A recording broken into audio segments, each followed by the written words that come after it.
Welcome to the Intelligence Briefing Live What's the Buzz, where leaders and hands-on experts share how they have turned hype into outcome. Today, we'll talk about how you can augment your generative AI model with new data. And who better to talk about it than someone who's actively teaching others how to do that? Harpreet Sahota. Hey, Harpreet, thank you so much for joining. Thank you for having me, Andreas. Good to be here. It's awesome. Hey, why don't you tell our audience a little bit about yourself, who you are, and what you do? Yeah, definitely. So I'm currently working in developer relations. I've been in the DevRel kind of space for about 2.5 years. Right now I'm at 𝘚𝗍 AI. Before this, I was at 𝘚𝗍𝗄𝗃. But, in the 8 years before I got into DevRel, I was a practitioner, a data scientist. I've worked as an actuary, biostatistician, senior data scientist, lead data scientist. So definitely been quantitative for quite some time. In addition to that, I've got some LinkedIn learning courses that I've done, one on computer vision, one that I'm going to be actively recording next month. That's all about LangChain, and another one that's using Llama Index for Retrieval Augmented Generation. So yeah, that's just me in a nutshell. That's awesome. I know you're super passionate about the topic and about helping others learn about it. And what you mentioned just now about retrieval augmented generation, that really fits the theme and the topic of today's episode. So super excited to have you on. Yeah. Now, for those of you in the audience, if you're just joining the stream, drop a comment in the chat where you're joining us from today. I'm always curious to see how global our audience is.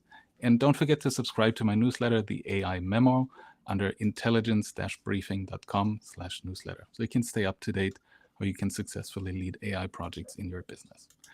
But now with that out of the way, should we play a little game to kick things off? Yeah, let's do it, man. Let's do it. Perfect. All right. So this game is called In Your Own Words. And when I hit the buzzer, the wheels will start spinning. And when they stop, you see a sentence. And I'd like you to complete that in your own words. You only have 60 seconds to make it a little more interesting. So are you ready for What's the Buzz? Ready as I'll ever be. Let's do it. Perfect. So if AI were a month of the year, what would it be? 60 seconds, go. I think AI would be the month of May because, people always talk about AI winters. But when an AI winter comes through, what do we have? We have the month of May. When it's cold outside, we got the month of May. May is the beginning of spring, and that is where we are in AI right now. We are in the spring of AI. Also, May is my birthday, May 17th. So what better month for AI to be than May? That's perfect. I'm already looking forward again to spring before it gets cold here on the East Coast in the US. Really like that answer. Awesome. So by the way, folks in the audience, if you have questions for Harpreet, feel free to pop them in the chat as well. We'll go through them in a few minutes. But maybe we can kick things off with our first question that we've talked about up front. And, there's been a lot of talk about off-the-shelf models having a cutoff date. Think of things like GPT-3.5 or 4, training data, in generating just generic content. Sure, you can fix a lot of things with better prompting, but there are limitations in these off-the-shelf models. And on the other hand, you have fine-tuning, which is resource and budget intensive. And so I think over the last couple of months, especially, one approach that's emerged that seems to me like it's a middle ground. You already mentioned it in your intro, Retrieval Augmented Generation, RAG. So I was wondering, from your point of view, what's the benefit and what is it even about, maybe to begin with? Yeah, so I think a good way to answer this question is to first let's talk about the differences between fine-tuning and RAG, touching on some of like the technical aspects of them at a high level, and then get into some of the benefits of using RAG, and then just close on when to use which. So what is fine-tuning? So fine-tuning basically means that you're updating a pre-trained model's weights via backpropagation on either a domain or task-specific data set, right? So when you do this, you end up kind of refining the broad knowledge that the model has learned during its initial pre-training, and you're now adapting its behavior to specific task or domain, right? So I think about it this way, right? I have a graduate degree in mathematics and graduate degree in statistics, tons of quantitative knowledge, but I need to fine tune my knowledge for machine learning somehow. So I train and study and learn up on books. And that kind of fine tunes my worldview for, machine learning and AI. And that's kind of how I like to think about RAG. Like I've got general quantitative skills, but those quantitative skills might not directly map to like AI or ML, right? I need further training on that. But the thing with fine tuning is that you need a lot of technical expertise, to get started with fine tuning, right? So it's everything from data curation to managing computational resources to understanding how to allocate and utilize those resources, all the way down to how do we set up the right evaluation metrics to assess the model performance. So fine tuning really is a model training kind of pipeline. You have to prepare, curate, and manage high quality data. You've got to clean and pre-process the data. You need to select a base model as your, kind of foundation as you're going to build on. Then you got to train the model. You got to adjust the weights on that, new data set. Then evaluate the performance and finally deploy it, right? So it's a machine learning task at the end of the day. Retrieval augmented generation, though, this is combining a retrieval system with the generative model. So now instead of just solely being reliant on its internal training data, you have the model query some external database for relevant knowledge. So that's going to help assist in generating a response, right? I've got a ton of books back there, right behind me, right? Touching, all the quantitative topics that I know. Sometimes I just need a quick refresher on some topics. I need to get some additional context. I'll grab a book, I'll look it up, and then I'll kind of bake it into whatever it is I'm doing, right? So that's kind of retrieval augmented generation there. And so implementing this requires kind of a medium level of technical expertise, because you're having to encode your data into embeddings. Then you have to index that into a vector database. And so then when a user is posing a query, you need to convert that query into an embedding and then have a system that kind of searches your vector database for similar embeddings, retrieves those embeddings, and then injects it into a prompt that can give the LLM more context so it can answer the user's query. So there's a number of things you need to get started with RAG. One, there's really no training pipeline. I mean, at a high level, you can always fine tune your embeddings and things like that, but we're not going to discuss that here. But there's really no model training that's going on. So you just kind of need a data ingestion pipeline, data storage. You need embeddings. You need a vector database. So then, kind of your system design or pipeline for RAG is essentially 5 components. You've got the indexing pipeline. So this is just a way to kind of index data into your vector database. You've got your user's query because you need to transform the user's query to an embedding so that you can search for the relevant documents in the database. Then there's the retrieval aspect of it. So how do you extract relevant data based on the user's query?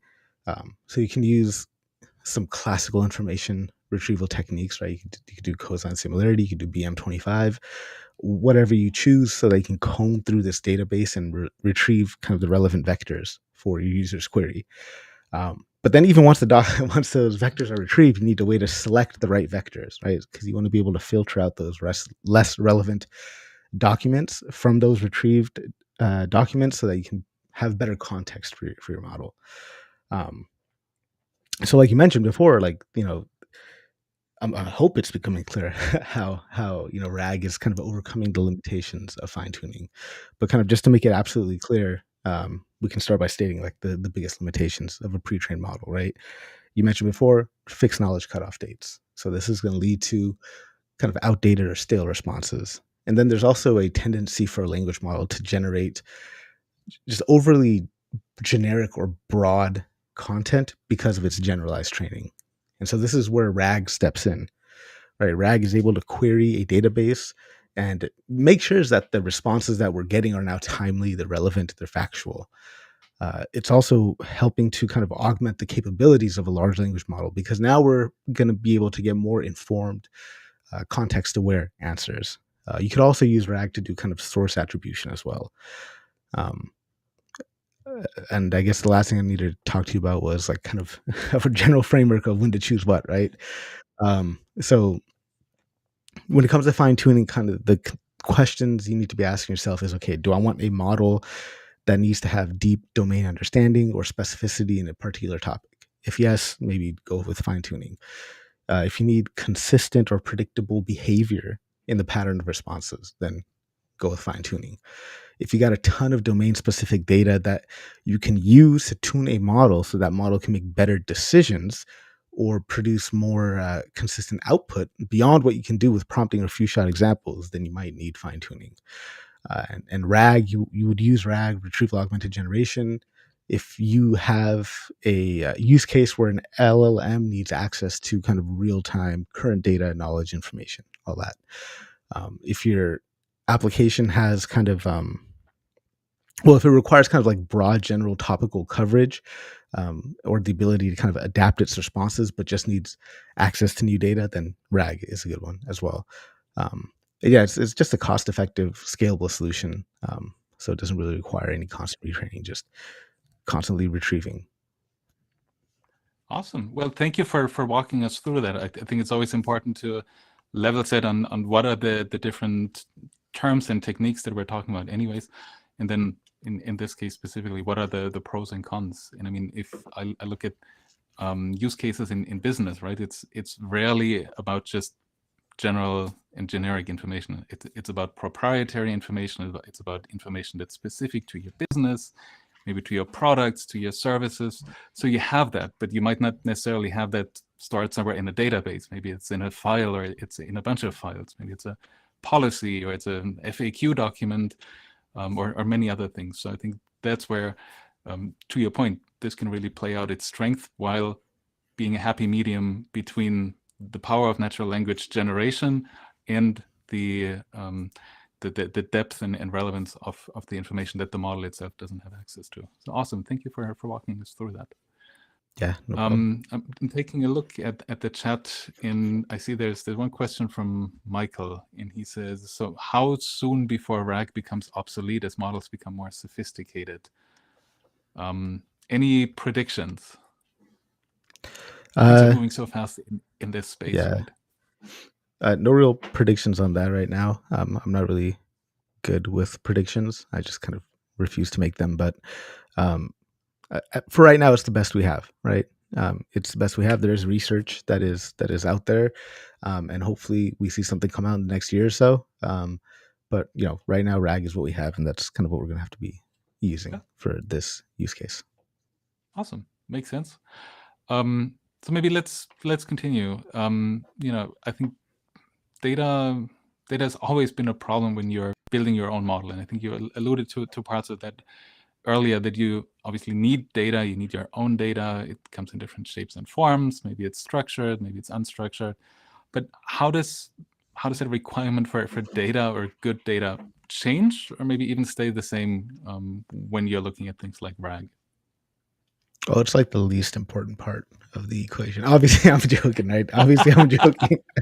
So remember, yes, let's talk about, remember, what does RAG do? RAG is combining our model with an external data that's going to be retrieved based on a user's query or context, right? So it goes without saying that the quality of data in that external repository or database that your RAG system is going to interface with is extremely, absolutely critical. And why? Well, because the performance of RAG is going to be directly influenced by the quality and relevance of that document store. So if that corpus of data you have contains outdated or irrelevant documents, then your generations are going to look not good. They're going to lack accuracy. So you can kind of think of this actually as the same song that Andrew Ng has been singing about data-centric AI, right? We're holding the LLM and the embedding model fixed, and we're just iterating on the data that we can shove into the context window of the LLM. So, just concretely talking about a few ways that data quality can impact a RAG system. One is the accuracy of responses, right? To get accurate responses, you need accurate data. So high quality, accurate data is going to allow your language model, whatever one you're using, to generate more reliable and accurate responses. If that external data is outdated or inaccurate, then the LLM's generation is going to reflect that. Then there's the issue of the relevance of the retrieved documents, right? Because it's just crucial for generating meaningful and contextually appropriate responses, right? So high quality data, well organized, properly tagged with metadata, is going to result in more relevant information being retrieved out of your database and utilized in the generation process. Efficiency and speed. Obviously, if you have well-structured, clean data, then it means that it will be more quick to be retrieved, easier to index. This is going to lead to lower retrieval latency, faster response times, and less computational overhead, of course. Trustworthiness is another huge key, right? If you have a high amount, you better have a high amount of trust in that external data, because this is going to impact, again, the trustworthiness of the generated response. And this, again, goes back to the quality of the external data. Data freshness is key as well, right? So just make sure that the external database remains up to date. This is crucial for RAG. So yeah, high quality data is crucial. You have to spend some time cleaning data. Like I recently wrote a blog post where I was using Llama Index to kind of I was doing like a crash course in Llama Index using our 𝗟𝗿𝗴𝗂 with the State of AI 2023 report. And as I converted each slide into a document, I noticed that, okay, every single slide has like the header and the footer, and there's just a lot of extra data that would be clogging my vector database. So you have to go through, clean it, parse it. So data quality is definitely crucial. Great. I saw we have Scott Taylor, the data whisperer, in the audience. Hey, Scott, if you're still with us, all of that will be music to Scott's ears, Yes. right? Data management, data governance, data engineering. So it's ever more relevant, especially now. So thanks for emphasizing that too. Yes. Shout out to Scott. Old saying, garbage in, garbage out. Yes. Yeah. Garbage in, garbage out. Scott and I go back. We have the same birthday too, May 17th. What's up, Scott? Awesome. There was another question in the chat. Let me see. And there was, can we combine fine-tuning with RAG? And if yes, how does it work? I think that's a really good question, because with different techniques, right? The question is, can you layer them on top of each other? Does one replace the other? What would you say there? What do you recommend? Yeah, it's a good question. And I don't know if my answer will be a good one, but fine-tuning, when I think of fine-tuning, I think of changing the behavior of a model, right? I'm not necessarily fine-tuning to augment the parametric knowledge of a model. You want to fine-tune to change the behavior of a model. Whereas RAG, it's injecting new knowledge into the context window of an LLM. But that being said, you can fine-tune your embeddings model over your particular document corpus, so that you get more relevant retrievals. So in that sense, yes, you can combine fine-tuning with RAG. I haven't seen any papers or read much about actual fine-tuning to change the behavior combined with RAG, but I mean, there's so much happening in the space that it's hard for me to keep up. So if anybody has links to that, let me know. Awesome. So obviously we're a lot more technical in today's episode than we typically are, but I think it's important to also cover these aspects and more of these aspects as the field matures, as we go through different techniques, right? I feel earlier in the year it was all about, hey, you should prompt your model and don't think about fine-tuning, and I didn't see a lot of people talk about retrieval augmented generation. Now I feel that's shifted, especially as there's more adoption, there's more exploration. What can we do with it? Where are the opportunities? Where are the limitations? I don't know, maybe we'll talk about fine-tuning a couple of months from now. Who knows?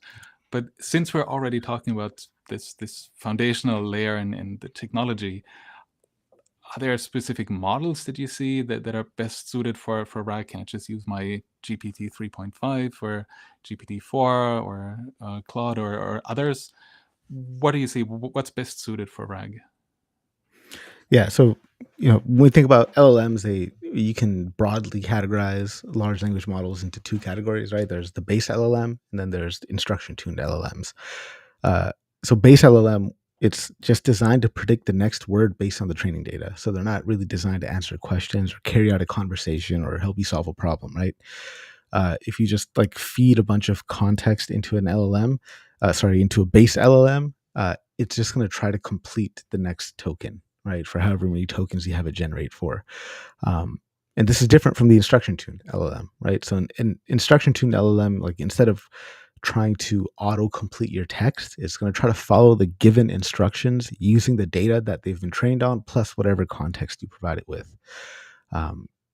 So in that sense, opt for an instruction-tuned or a chat-tuned model for LLM, because if you try to shove a bunch of context into a base LLM, you'll end up with not the result that you're looking for. What would be some examples of instruction tuned versus the other option you mentioned here? So GPT-3, the original GPT-3, that's a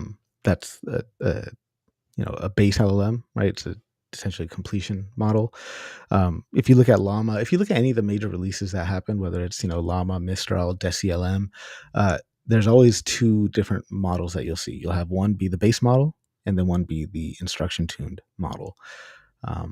So all models that are out there that I've seen released in the last few months will have that kind of that release pattern: base model with the instruction tune model. Awesome. So to make it actionable and make it concrete, because I know a lot of leaders are watching the show, and people who want to move into leadership positions are in an expert role right now. What's your advice? How can leaders and experts get started with RAG? What do they need to know if they're either just hearing it for the first time or want to learn more about it and go more in depth? Yeah, so for leaders, definitely first and foremost, just what does RAG actually allow you to do, right? Remember, it allows an LLM to retrieve real-time data from external databases at inference time. So instead of just solely relying on parametric or pre-trained knowledge. Also, like any technology, it's essential to approach your implementation of it thoughtfully. So I guess just at a high level, like leaders for sure, maybe just know a little bit about the system design, right? That there's data pipelines that you got to think about continuously updating and pre-processing the data for retrieval for your LLM. The embeddings and indexing, right? Because we have to convert data to vector representations and then index that into a vector database. Understanding just the advantages of RAG in terms of like cost efficiency, right? Because there's lower upfront investment compared to fine tuning. Data security, obviously, always critical. Technical complexity, right? We talked about how RAG doesn't require as much technical expertise as fine tuning a model, and just maybe strategic kind of implementation for it. Because RAG is nice because we have a balance of real-time data access with computational efficiency. But in order to successfully deploy it, you need to have really solid data infrastructure and, all that comes with that. Also, just pros and cons of each. When we talk about fine tuning, some of the pros and cons, fine tuning, you get more uniform and predictable responses because you're training it to behave in a particular way. We can also get a little bit of more domain expertise because the model's going to gain proficiency in a targeted area or a specific domain. You'll get more influence over the model's output because it's conditioned by the data that it's trained on. There's some cons with that as well. It's resource intensive. It requires a ton of data, large volumes of high quality domain specific data. There's also the risk of overfitting. You can train a model to the point of what's called catastrophic forgetting, where it becomes overly specialized, and might even forget things or lose its broader applicability. RAG also has, pros and cons. Pros is definitely that dynamic knowledge, right? We have access to continuously updated data. We can adjust the model's responses based on the data that we're retrieving. And that helps kind of reduce that tendency for an LLM to give like a generic answer. It's a lot more cost efficient as well because we don't need to constantly fine tune or do any kind of resource intensive work because we're essentially just querying an external database. RAG's not without its cons either, right? There is still a complex system because we have an additional layer of complexity on top of just the language model, because now we've got that retrieval layer as well, right? So that's going to have that additional bit of complexity. There's also, things you need to keep in mind in terms of data relevance, right? You need to, constantly update that data store so that the retrieved documents are relevant, right? So that could make that kind of maintenance process ongoing and could possibly get demanding. There's a number of other things you need to worry about. um, how do we actually index data is a thing in RAG, right? Because a user's query might not actually align semantically with the documents that we have. So we might need to come up with some, how does similarity search work, right? Similarity search is often going to retrieve documents that have the same words or context as the question. But sometimes those documents are not going to have meaningful answers to the user's query, right? So you need to come up with good ways of indexing your data. And then once we get the data into the database, like how do we chunk it? Like that matters a lot, right? Because if the data that's indexed to the vector is large chunks, that's going to have a lot of diverse information in it, then maybe important details will be diluted, or we might get irrelevant documents retrieved. So we need to make sure that data chunks are concise. So Awesome. There's loss in the middle. There's all sorts of stuff, pros and cons. Yeah. That's great. I mean, you can clearly see how it starts at a high level view of understanding what you can do with it, and goes all the way down to the actual data in bits and bytes. And I must say, I never thought, that after college I would need to use vectors again. I don't know about how you in the audience feel, or you personally. It's probably a little different for you working with these things on a daily basis. But to avoid the catastrophic forgetting that you mentioned for our audience, can you summarize what are the top 3 takeaways as we're wrapping up today's episode? Yeah, I think top 3 takeaways, just understanding what it is that Retrieval Augmented Generation does. We're allowing a large language model to interact with an external database, right? That's essentially what RAG does. How is it different from fine-tuning? Because fine-tuning is essentially we're kind of change the behavior of a model, change the way that it responds. So that's a bit of a difference there. I'd say that pros and cons of fine-tuning and RAG is important to consider as well. And then also just just realizing that the third takeaway here, I'm catastrophically forgetting myself. Third takeaway here I'd say is just make sure that when you are building your vector store, that you need to consider how you're indexing and how you're chunking your data. It's really easy just to take, we see a lot of tutorials out there with RAG. We just take a document and just embed it as is, and just, that's it. But you be thoughtful about how we're chunking and indexing your data, because this is really going to, affect the quality of generation. Awesome. Thank you so much. Harpreet, really appreciate the depth that you bring to the subject and for sharing your expertise with us today. It was great having you on. Thank you so much, man. Appreciate you bringing me here. And if anybody has questions, by all means, hit me up, shoot me a message. Happy to chat. Sounds great. And for you in the audience, thank you so much for learning with us, and see you next time for another round of the Intelligence Briefing Live. What's the Buzz? Bye-bye.